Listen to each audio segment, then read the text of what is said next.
Hello, it's Brandon. Um, in the midst of all of this coronavirus pandemic affecting the world, um, it's forced us to sit down and pay more closer attention to another pandemic currently affecting us, and that's the systematic racism and abuse of power by law enforcement that's going on. And it's not new. It's something that's been plaguing this country for a very long time, and it's not even the first time it's been captured on video. But I think it's made people sit back and go, enough is enough, and a lot of more people are speaking out about it right now, and that's a good thing. Um, because when the George Floyd video hit, it really affected us, and you had to realize this man was a son to someone. He was a father, he was a brother, he was someone to someone, and now he's someone to everyone. And starting to recognize that Black lives really matter. Next step has to be to try these four men in the court of law, um, to find justice, really test that word justice, and see where we stand. Um, the brother of George Floyd, when he pleading to the House Judiciary Committee, um, when it said that George's calls for help were ignored, please do not ignore my cry for help. In so many words, pleading with lawmakers to take a deeper look into this and hold officers accountable for their actions. And that's the problem with a lot of these situations, is that officers aren't haven't been held accountable when these actions are committed.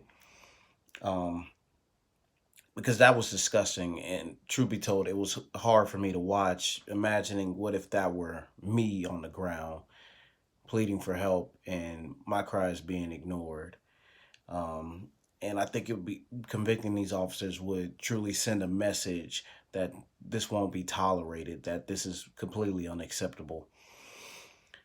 And we have to start evaluating these police officers, because if this man had 17, 18 infractions on his police record, there's no way he should have been law enforcement. I don't know any job where you can have that many demerits on your record and you be able to keep your job. Um, and we need to start evaluating our police and mentally evaluating our police, because truth be told, it is a difficult job. It's a very difficult position, and you must be mentally capable of handling it. I would hate for some cop with PTSD to end up serving on crossword walk duty. I think they should check up on these cops, because who knows where their breaking point before they get shell shocked. Um, I believe that I don't really even believe in defunding the police. I don't, because this man wasn't murdered with a gun. This man was murdered with a knee, and everyone has a knee, and it had nothing to do. It had to do with what was inside and not what was on this man's waist that took George Floyd's life. Um, I don't believe that they should defund the police. Defunding the police won't stop this. They'll still have guns, and unfortunately, they'll still have knees to choke us out when they see us. Um, in fact, I kind of suggest they'd have more funding for surveillance, body cams, um, whatever it is, to make sure that people are being held accountable. Really, we need more watchdogs and more whistleblowers. I would hate for there to be a serial killer on the loose and you have a mountain of evidence, but you couldn't catch him because forensics department got taken out or whatever. I mean, we need cops. We just need good cops. A lot of you may have cops in your family. And I hope they're the good ones that just remember that, you're there to serve and protect. And it seems like racism is back, which I expected it. Seems to come around every 4 years. Not talking about the Olympics. I mean, that's good racism. You go and say fuck Russians, nobody really gives a shit. But or you say, boy, those Africans sure are fast. I always wondered if the reason why they got away is because they're the ones who were fast enough to get away. Bad racism comes around election year. It's when CNN hosts these rallies and they give rednecks a platform to speak their minds on airtime. And you hear things like, we're taking our country back. And I always wonder from who? Because niggas don't have it. Asians, Muslims, niggas, Mexicans don't have America. So I don't know what they're talking about taking their country back. Don't let Lamar Jackson and LeBron James fool you. Niggas do not have America. And you hear things like, make America great again, which sounds nice at first. But then you think about it, to win. Because I'm a black man. There's only so far back in time I could go. Like farthest back, if I had a time machine, the farthest back I would want to go is 2008. It's not really too much of a place for us to go. There's nothing for me before that time. Um, and if I could go any further back, white folks would make sure I wouldn't be there for long.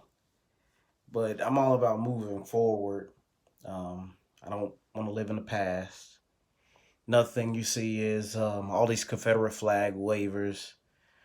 I'm glad they're starting to phase this shit out. I'm glad even NASCAR took an approach to ban these things, and now they're pressing Mississippi to change its flag. Um, I'm very proud of that. Um, hit rednecks where it hurts. It's all about time, and it's long overdue. It's long overdue. It's like, why are you still clinging to this old piece of cloth? You don't see me walking around in a Union Army outfit to celebrate my heritage. I mean, they won. You're rooting for number two. I'd actually have more of a reason to wear that uniform than you have a waving that loser flag. I mean, I have to. I have a right to. In Germany, um, it's illegal to display the Nazi flag, the swastikas. It's illegal, and it should be that way over here too.